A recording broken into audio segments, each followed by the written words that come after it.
Allah menyebut dalam Quran, akan aku ceritakan kisah yang sebenar. Yang surah Kahfi ni menarik kerana dia ada banyak persamaan dengan Bible. The Cave. Nanti bila saya sebut macam ni, kita Anwar telah samakan Quran dengan Bible. Tu pula aku nak jawab. Ini sebab saya kata pemikiran yang terlampau, dia tak dengar konteks, dia ambil itu. Tengok, Anwar samakan semua agama, oleh demikian tidak boleh diterima sebagai pemimpin negara ini. Baik. Baik.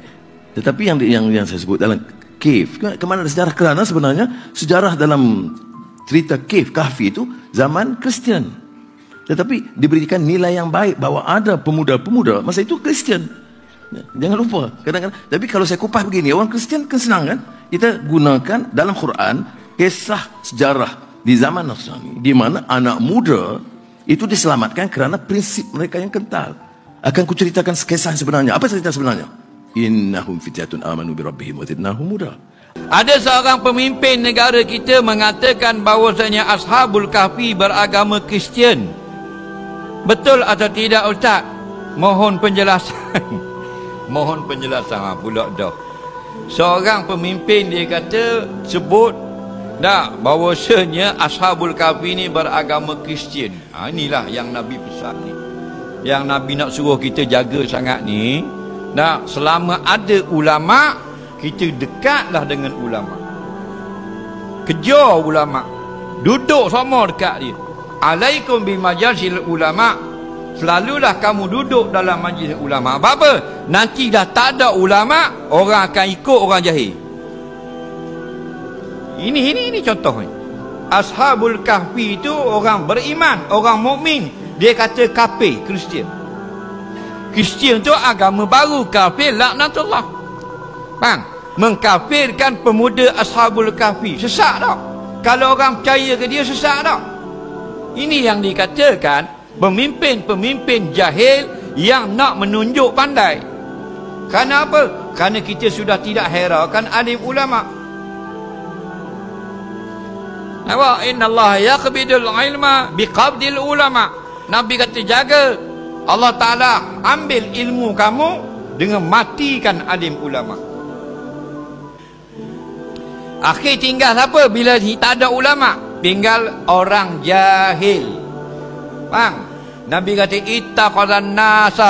ittaqazan nasu ru'usan juhala. Bila dah tak ada ulama, orang tak peduli lagi ulama, orang ramai akan ambil pemimpin itu orang yang jahil, orang bodoh jadi pemimpin. Bila dah orang pemimpin ni orang bodoh, orang jahil jadi pemimpin, mereka cakap dah. Cakap dah, cakap dalam TV, cakap dalam internet, cakap dalam radio, cakap luar negara, cakap dalam negeri, dah dia pemimpin. Faham? Pasu ilu, lalu orang tanya macam-macam, orang suruh dia bercakap. Fa'aftau bi ghairi ilmin. Nabi cerita ni, lalu dia bercakap tanpa ilmu. Macam ni, tak ada ilmu ni. Bila dah bercakap tak ada ilmu, rakyat semua dengar, fadallu wa adallu, maka pemimpin ini sudah sesat dan dia menyesatkan pula rakyat yang percaya kepada dia. Jelas lagi. Ini ayat Quran. Ashabul Kahfi ni siapa? Pemuda-pemuda yang beriman dengan Allah. Allah sebut dalam Quran, innahum fityatun amanu bi rabbih. Torah. Innahum fityatun amanu bi rabbihim. Sesungguhnya Ashabul Kahfi ini adalah orang-orang muda, pemuda yang beriman dengan Allah. Mereka tidak menyeru selain daripada Allah. Kristian lain, tiga Tuhan.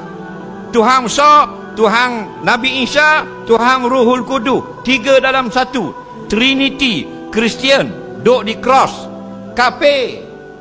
Dah. Faqalu rabbuna rabbus samawati wal ard. Dalam surah Al-Kahfi, pemuda-pemuda dalam gua Ashabul Kahfi berkata lagu mana? Tuhan kami bukan berhala yang kamu sembah. Tuhan kami adalah Tuhan yang menjadikan 7 lapis langit dan bumi.